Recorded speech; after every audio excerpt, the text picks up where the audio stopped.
ओम हरि ओम नमो भगवते वासुदेवाय। सज्जनों, आप देख रहे हैं हमारे अनंत पत्र न्यूज चैनल पर श्री वामन महापुराण की कथा।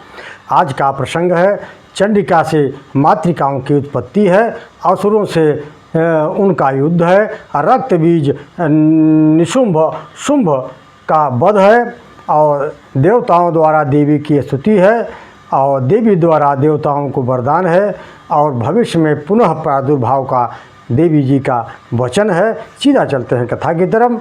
पुलह जी बोले, शुंभ ने चंड और मुंड को मृत तथा सैनिकों को भगा हुआ देख करके असुर रक्त बीज को लड़ने के लिए आज्ञा दी। उसके बाद महेश्वरी चंडिका ने दैत्यों को कि 30 करोड़ अछौड़ी वाली उस सेना को आती देख करके उन दोनों देवियों के साथ सिंह के समान गर्जना किया। उसके बाद सिंह के समान निनाद हुंकार करती हुई देवी के मुख से हंस के विमान पर बैठी हुई अक्षमाला कमंडल लिए ब्रह्माणी उत्पन्न हो गई।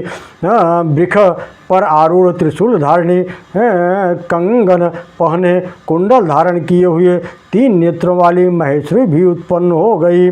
माहेश्वरी त्रिनेत्रां च वृक्षारूढ़ा त्रिशूलिनी महाहिवलया रुद्रा जाता कुंडलिनी क्षणाद। मोर पंख से सुशोभित शक्ति रूपिणी एवं मोर के वाहन पर आरूढ़ कौमारी देवी के कंठ से उत्पन्न हुई। गरुड़ पर सवार शंख चक्र गदा तलवार धनुष बाण धारण करने वाली सौंदर्यशालिनी वैष्णवी शक्ति देवी की दोनों भुजाओं से उत्पन्न हुई। मूसल लिए पृथ्वी को खोदने वाली शेषनाग के ऊपर स्थित वाराही शक्ति देवी की पीठ से उत्पन्न हाथ में वज्र अंकुश को लिए आभूषणों से विभूषित गजराज की पीठ पर बैठी हुई माहेंद्री शक्ति स्तन मंडल से उत्पन्न हुई। गर्दन बालों को फटकारने से ग्रह नक्षत्र और ताराओं को विक्षुब्ध करती हुई तीक्ष्ण नखों वाली अत्यंत भयंकर नारसिंही शक्ति देवी के हृदय से उत्पन्न हो गई। फिर चंडिका ने उन शक्तियों द्वारा संहार की जाती हुई असुर सेना शत्रुओं को देखकर भय रहित होकर घोर गर्जना की। उस गर्जना को सुनकर शूलपाणी त्रिलोचन महादेव देवी के निकट आ गए। उनको प्रणाम कर उन्होंने कहा, आए अंबिके दुर्गे, मैं आ गया हूँ। मैं आपका कौन सा कार्य करूँ, मुझे आज्ञा दीजिए।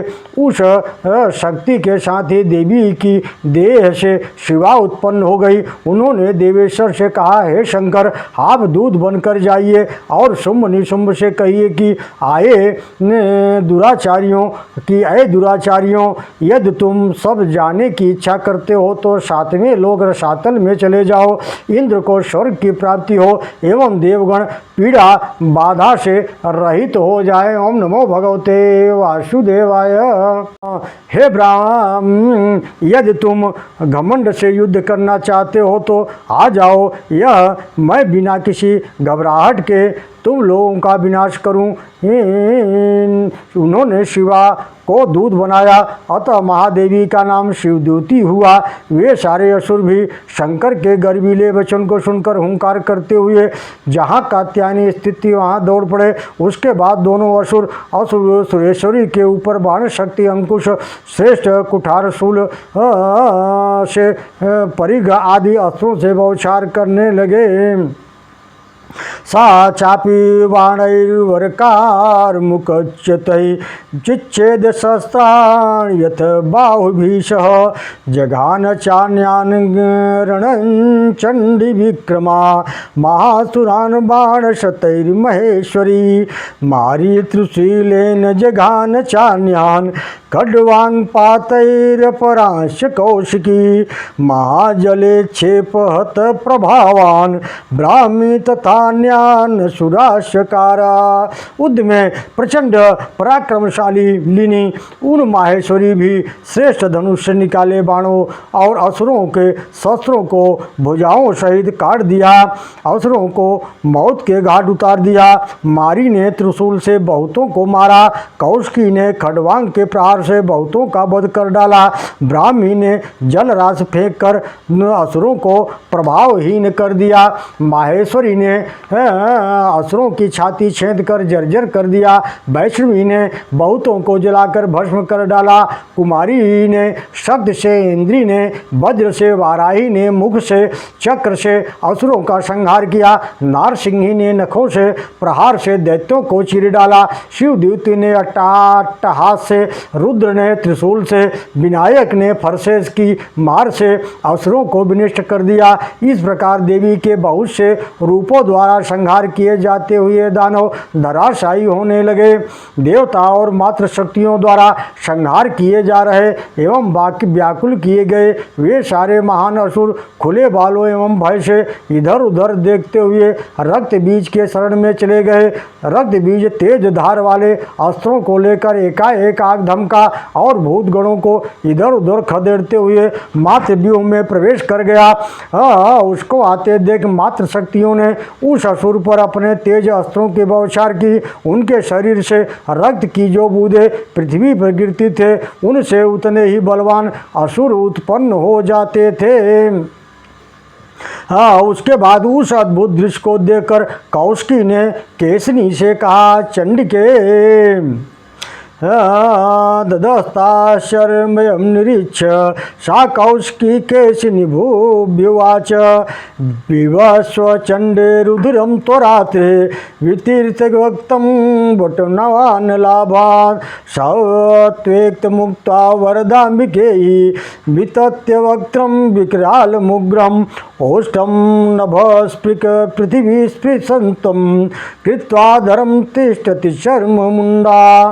चंडिके बाड़ामंडल समुद्र की आग की भांति अपने मुख को फैलाकर शत्रु का खून पी डालो। ऐसा कहने पर वरदानी अंबिका ने अपना विशाल भयंकर मुंह फैलाया। ऊपरी ओर से आकाश एवं निचले ओर से पृथ्वी का स्पर्श करती हुई चामुंडा सामने खड़ी हो गई। इसके बाद अंबिका ने शत्रु के बालों को पकड़ करके उसे घसीट कर व्याकुल कर दिया, अपने मुख में डाल लिया, छाती से शूल का प्रहार कर दिया। तब रक्त से उत्पन्न होने वाले दूसरे राक्षस भी उनके मुख में गिरने लगे। उसके बाद उसका रक्त सूख गया। रक्त के नष्ट हो जाने से वह बलहीन हो गया। निर्बल हो जाने पर उसको देवी ने सुवर्ण से विभूषित चक्र से 100 टुकड़ों में काट डाला। तस्मिन् विशस्ते धनुषैन्यनाथे ते दानवादीनतरं विनेन्दु हातात हा भ्रातरिते ब्रुवन्तः क्वयास तिष्ठद्मुतमयैः तथा परे विलुलोप्त केशपाशा विशीर्णमवर्माभरणा दिगंबरा निपातिता धरणी तले मृडर्ण्या प्रदुर्वगिर्वर्मुदैत्यदेत्वा। उस दानव सेनापति के मारे जाने पर सभी दानव हाथ कहकर करुण क्रंदन करने लगे। मृडानी ने खुले बिखरे बालों तथा टुकड़े टुकड़े कवच वाले अनेक नंगे दैत्यों को पृथ्वी पर गिरा दिया। वे दैत्य भाग गए। दानव श्रेष्ठ निशुंभ क्रोधपूर्वक मृडानी देवी के पास गया। चमकती हुई तलवार डाल लेकर सिर हिलाते हुए देवी का रूप देखकर मोह ज्वर से पीड़ित हो चित्र लिखे हुए की भांति ठिठक गया। देवी ने उस स्तब्ध हुए देवताओं के शत्रु को सामने देखकर हंसते हुए कहा, क्या इसी शक्ति के बल पर तुमने देवताओं को पराजित किया है? क्या इसी बल पर मुझको पत्नी रूप में पाने के लिए याचना करते रहे? कौशिकी की बात सुनने के बाद देर तक विचार करने वाला श्रेष्ठ वह दानव वचन बोला, तुम्हारा अत्यंत कोमल शरीर मेरे शस्त्रों की मार से कच्चे बर्तन की तरह सैकड़ों टुकड़ों में अलग हो जाएगा। हे सुंदरी, यह सोचकर मैं तुम्हारे ऊपर आघात करने का विचार नहीं कर रहा हूँ, अतः तुम मुझे अंगीकार कर लो। योगीश्वर ने निशुंभ की यह बात सुनकर हंसते हुए कहा है, वीर लड़ाई के मैदान में बिना हारे हुए मैं किसी के पत्नी नहीं बन सकती। यदि तुम मुझे अपनी स्त्री बनाना चाहते हो तो संग्राम में मुझे जीत लो। नहे नारद जी। इस बात के कहने पर उस दानव ने तलवार उठाकर कौशिकी देवी की ओर उसे वेग से चला दिया। कौशिकी देवी ने उस तलवार को मोर के पंख से सुशोभित 6 बाणों से काट दिया। वह दृश्य बड़ा ही विचित्र था। ढाल के तलवार से कट जाने पर महाअसुर गदा लेकर हवा के समान तेजी से कौशिकी की ओर दौड़ पड़ा। अंबिका ने उस असुर की गदा के साथ सुडौल गठीली भुजाओं को छुरा प्रखुर से बाण से उसे समय काट गिराया। उस अत्यंत भयंकर देवशत्रु के गिरने पर चंडी आदि मातृकाएं प्रसन्न होकर किलकिला ध्वनि हर्ष सूचक ध्वनि गाने लगी। तस्मिन् निपतिते रौद्रे सुर शस्त्रे भयंकरे चंडाद्या मात्रो हेष्टाश्चक्र किला ध्वनि।